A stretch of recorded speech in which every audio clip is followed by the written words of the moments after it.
The Chris Watts family murders, the smiling monster. The world saw Chris Watts as a gentle husband, the quiet, smiling father from Colorado who posted videos holding his daughters, kissing his pregnant wife, dancing in the living room as if life were perfect. Behind the camera, behind the smiles, behind the neatly trimmed lawn, a storm had already begun forming inside his mind. On August 13, 2018, the facade shattered, revealing one of the darkest family annihilation cases modern America has ever witnessed. Before we begin, subscribe to the channel and hit the notification bell for more stories like this. The pretend perfect family. Chris and Shanann Watts appeared to be the dream couple. She was outgoing, social, active online, posting videos and photos celebrating their family life. He was quiet, emotionally distant, always agreeable, but too calm, too controlled. Shanann was pregnant with their third child, a boy they named Nico. While she prepared names, nurseries, and futures, Chris prepared lies. He started an affair. He started a new fantasy life. A life without responsibilities. A life without his family. To him, the problem wasn't his choices. The problem was his family still existed. The night the truth began to rot at 2 a.m., Shanann returned home from a business trip. By 4 a.m., she was dead. Chris claimed it was a heated argument, but the evidence, and his changing stories, revealed something colder.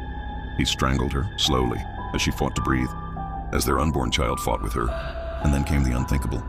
Their daughters, Bella, 4, and Celeste, 3, were still alive.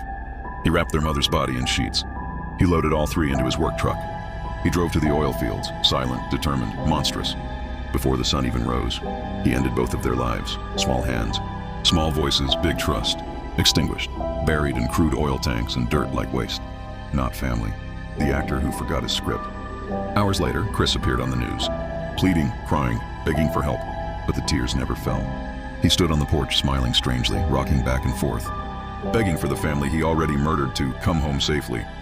His lies cracked under pressure. Text messages, GPS data, security footage, neighbor testimony. Everything pointed at him. When the truth finally fell from his mouth, the world froze. His motive? He wanted freedom. He wanted a new life. He wanted convenience. He traded 3 lives for an affair. The final verdict. Chris Watts was sentenced to 5 life sentences with no possibility of parole. He now sits in a cell where the silence is louder than his lies. No family photos, no daughters laughing. No future he fantasized, just time. Time to remember the tiny voices calling him daddy. Time to remember the hands he once kissed and then silenced.